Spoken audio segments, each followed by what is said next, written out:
اگربتی اور لوبان سلگائی گئی. میں نے محفل سجائی ہے ذکر علی کی.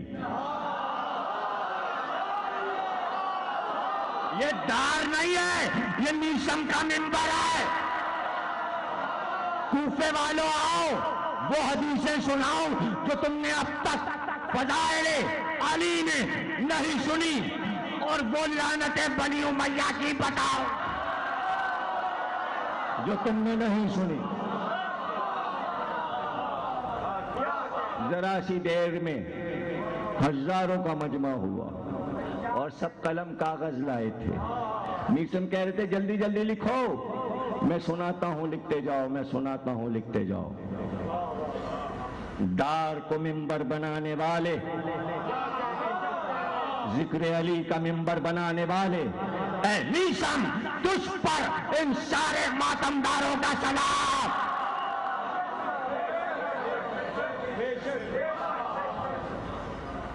حریث بھاگا ہوا گیا کہ آپ کو پتا ہے انقلاب آ جائے گا. ہزاروں کا مجمع میشم کو سن رہا ہے اور وہ فضائل سنا رہے ہیں اور جھوم جھوم کے سنا رہے ہیں. ہاتھ پیروں سے لہو بہہ رہا ہے مگر زبان ہے کہ فصاحت اور بلاغت سے چل رہی ہے. اور بنی امیہ کو گالیاں دے رہے ہیں. اگر تو نہیں روکے گا تو سمجھ لے تیری پشتیں تباہ ہو گئیں. وہ لکھوا رہے ہیں میشم.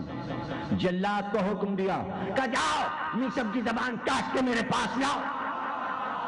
جلاد خنجر لے کے چلا، جاتے ہی غصے میں پیٹ پر، کوف پر، ناف کے نیچے خنجر مارا. خنجر کھینچا. میشم نے کہا کیوں آیا؟ کہ ابن زیاد نے کہا زبان کاٹ لو، زبان کاٹ لو. کہ ذرا قریب آ. جلاد قریب آیا، منہ میں تھوک جمع کیا، تھوک جمع کر کے سارا تھوک جلاد کے منہ پر پھینکا اور پھینک کر کہا اس طرح جا کے جیسے میں نے تھوکا ہے تو ابن زیاد کے چہرے پہ تھوک اور کہہ دے ابن زیاد سے میرا مولا سچا ہے.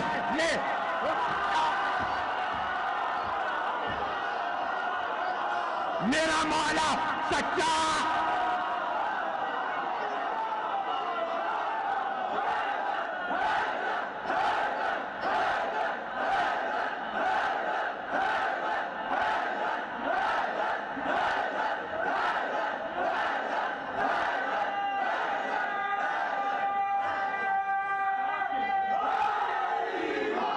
میرا مولا سچا ہے. میشم نے زبان نکالی، گلے کاٹ لے. خنجر سے زبان کٹی، لیکن جیسے ہی زبان کٹی پکار کے زبان کو تالو میں اڑا کے زور سے کہا یا علی.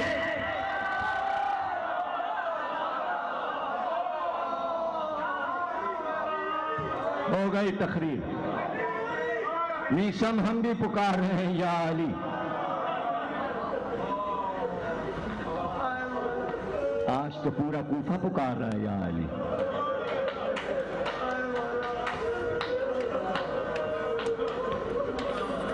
جب بھی پکارا وہ مدد کو آئے. آج تو مولا زخمی ہے.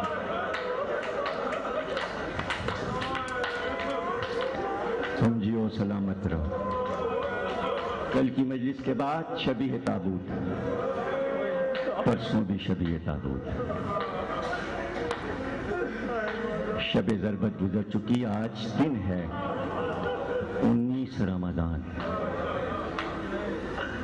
کل مصائب یہاں پہ ختم ہوئے تھے. علی کے بیٹے علی کو لے کے چلے. مسجد کوفہ تک آئے تھے کہ کنیزیں دوڑتی ہوئی آئیں. شہزادے حسن، ہماری شہزادی زینب اور ام کلثوم بہت پریشان. کہتی ہیں بابا کو جلدی لاؤ ورنہ ہم گھر سے نکل پڑیں گے. علی نے پکار کے کہا زینب سے کہو بابا تمہارا آتا ہے، آ رہا. مسجد کوفہ سے سواری علی کے گھر تک پہنچے. گلی میں ابھی سلیمان امامت کی سواری پہنچی تھی کہ مڑ کر حسن سے کہا بیٹا چاہنے والوں سے کہو اب واپس چلو. ایسا نہ ہو کہ میری بیٹیاں روئیں تو ان کی آوازیں ان کے کانوں تک جائیں. ان کو واپس کرو. میرے گھر کے افراد رک کر مجھے لے چلے. چاہنے والے واپس ہوئے بیٹے علی کو لیے ہوئے. ابھی صدر دروازے تک پہنچے تھے اور ابھی دروازے میں داخل ہو رہے تھے کہ پردہ ہٹا اور بیٹی آگے باپ سے کہا بابا کیا ہم یتیم ہو گئے؟ بابا کیا ہم یتیم ہو گئے؟ جلدی جلدی بستر لگایا گیا, بستر بچھایا گیا, تکیے رکھے گئے دونوں پہلوؤں میں. علی کو آرام سے بٹھایا گیا.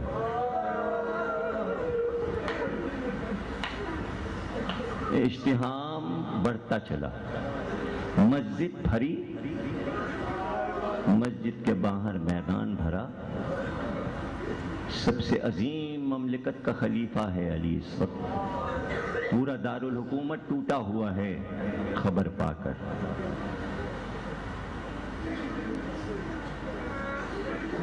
دروازے پہ سب جمع. کہتے ہیں ہزاروں کے مجموع میں جگہ جگہ لوگوں نے دیکھا چھوٹے چھوٹے بچے وہ سب رو رہے ہیں, سر پیٹ رہے ہیں. راوی کہتا ہم بڑے حیران ہوئے. ایک طرف ساری عورتوں کے غول, ایک طرف چھوٹے چھوٹے بچے رو رہے تھے. تو ہم نے پوچھا یہ بچوں کو کیسے خبر ہو گئی؟ یہ بچے کون ہیں؟ یہ بچے کون ہیں؟ تو قمبر نے بتایا کہ صفین جمل نہروان میں جو لوگ مارے گئے یہ ان کے یتیم بچے ہیں, شہیدوں کے بچے. علی روز ان کے گھر جاتے ہیں, اپنے ہاتھ سے روٹی تنور میں لگا کے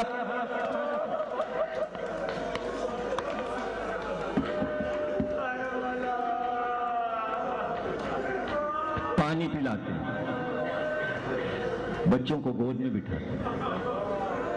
ان بچوں کو خبر ہو گئی ان کا مولا زخمی ہو گیا ہے. یہ سب یتیم بچے رو رہے ہیں. یہ بیوہ عورتیں ہیں جن کی مدد علی کرتے ہیں. گریا کا شور تھا علی کے گھر کے باہر. جس نے زیارت کی ہے اس نے علی کا گھر دیکھا ہے. کافی فاصلہ ہے شارع سے علی کے گھر تک کا. وہ سب راستہ بھرا ہوا. مسجد کوفہ کے سامنے میسم تمار کا مزار, بیچ میں ایک میدان, وہ پورا میدان بھی بھرا ہوا. اشتہام لوگوں کا مجمع. ایسے میں کوفے کے حکیم, جراح, طبیب سبھی آ گئے. سب کی تمنا ہے میں مولا کو دیکھوں, کچھ ہو سکے تو کروں, اس لیے کہ ہمارا بادشاہ وقت ہے, ہمارا سلطان ہے, ہمارا خلیفہ, ہمارا امام. طبیب آیا, اس نے زخم کو دیکھا کہ زخم گہرا ہے.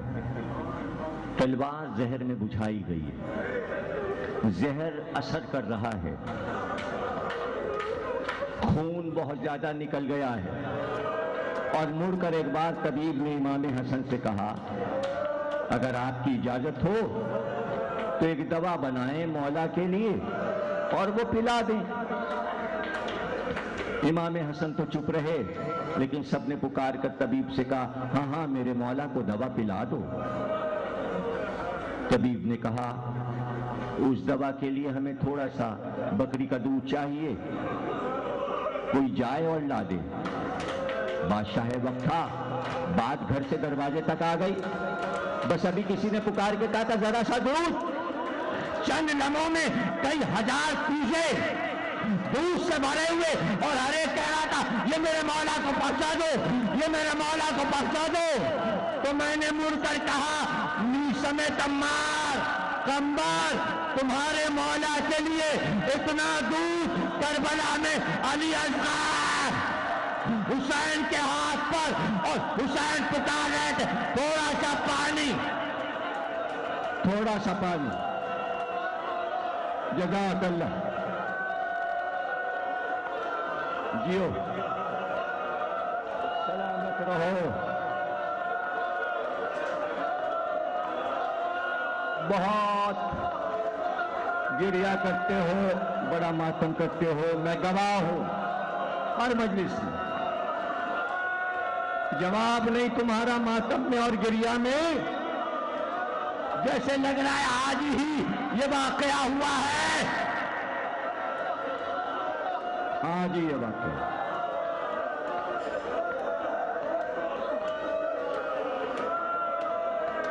دن گزرا، دن گزرا، شام آئی، تمہاری شہزادی زینب ایک جام شربت بنا کے لائیں۔ کہا بابا روزہ تو آپ نے نہیں توڑا، لیکن افطار کا وقت ہو گیا، بابا یہ شربت پی لیجئے، یہ شربت پی لیجئے۔ مڑ کر کہا حسن بیٹا ادھر آؤ، ادھر آؤ، دیکھو کل سے ابن ملجم بھوکھا اور پیاسا ہے، پتہ نہیں اس کو کسی نے کھانے پینے کو دیا، جاؤ یہ شربت لے جا کے اس کو پلا دو، جاؤ اس کو یہ شربت پلا دو۔ کچھ سنا تم نے؟ شربت لائی ہے زینب، حسن سے علی نے کہا ہے کہ یہ شربت میرے قاتل کو پلا دو۔ زینب نے یہ منظر دیکھا ہے نا، اب جملہ سن لو۔ ایک بار زینب قلعہ زینبیہ کی بلندی پر آئی تو عمر صاحب اتنا کام کر دے کہ میں اپنے بھائی کو تھوڑا سا پانی کہیں سے لا کے پلا دو، میرا بھائی پیاسا ہے، میرا حسین پیاسا ہے۔ اور تقریر کا آخری جملہ، میرا بھائی پیاسا ہے۔ ایک بار کربلا میں آندھی چلی، طوفان اٹھا، زمین کانپی، شور ہوا قد قتل الحسین بکربلا، آخری جملہ۔ ایک بار بھگدڑ مچی، ادھر کے لوگ ادھر، ادھر کے لوگ ادھر، اور وہ یہی کہتے تھے حسین مارے گئے، حسین مارے گئے، میری طرف دیکھنا۔ جیسے ہی آواز آئی حسین مارے گئے، حسین مارے گئے، ایک بار ام رباب نے خیمے کا پردہ ہٹایا اور باہر آئی، کہا بھائی ذرا لو۔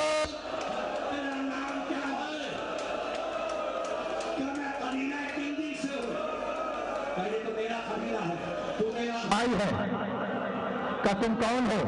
کہ میں غم کی ماری رباب ہوں، زوجہ حسین ہوں۔ کا کیا کام ہے؟ کب اتنا بتا دے، میرے والی کو گلا کاٹا گیا، پانی ملا۔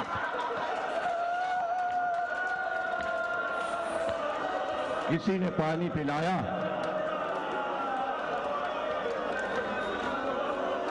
میرے آقا کو کسی نے پانی پلایا؟ اللہ، یہ ہے پیاس۔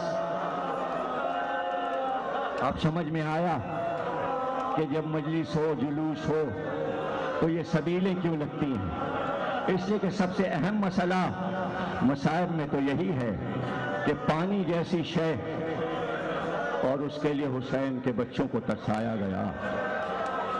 اللہ اللہ اللہ اللہ۔ علی زخمی ہوئے، حسین نہیں تھے، صفین کا لشکر آیا ہوا تھا، حسین کو علی نے کوفے سے باہر بھیجا تھا۔ علی انتظار کر رہے ہیں، اب حسین آنے والے، اب حسین آنے والے۔ شام ہوتے ہوتے گھر کا دروازہ کھلا اور حسین داخل ہوئے۔ باپ کے سر پہ پٹی دکھی، دوڑ کے بابا سے لپٹ گئے۔ کہا بابا یہ کیا ہو گیا؟ کہا میرے حسین صبر کرو، میرے حسین صبر کرو۔ اور ایک بار شام تو ہو ہی چکی تھی، زینب ام کلثوم نے کہا بابا بھائی حسن بھی روزے سے ہیں، حسین بھی روزے سے ہیں، میں نے دسترخوان لگا دیا، آپ بھی آئیے، سب کو لائیے افطار کیجیے۔ علی نے کہا جتنے میرے بیٹے ہیں سب کو بلا لو، سب بیٹیوں کو بھی بلا لو، میں آخری بار اپنے بھرے گھر کو دسترخوان پہ دیکھ لوں۔ بیچ میں علی بیٹھے، سامنے سارے بیٹے اور بیٹیاں، اور ایک بار اشارہ کر کے کہا حسین تم میرے پاس آؤ، حسین تم میرے قریب آؤ۔ حسین علی کے قریب آئے، ابھی افطار شروع نہیں ہوا تھا کہ ایک بار علی نے اپنے کانپتے ہاتھ سے ایک کوزہ پانی کا بھرا، ایک ہاتھ حسین کے گلے میں ڈالا اور کوزے کو حسین کے لب سے لگا کے کہا حسین کربلا کے پیاسے علی کے ہاتھ سے آخری بار پانی پی لے حسین، ماتم حسین۔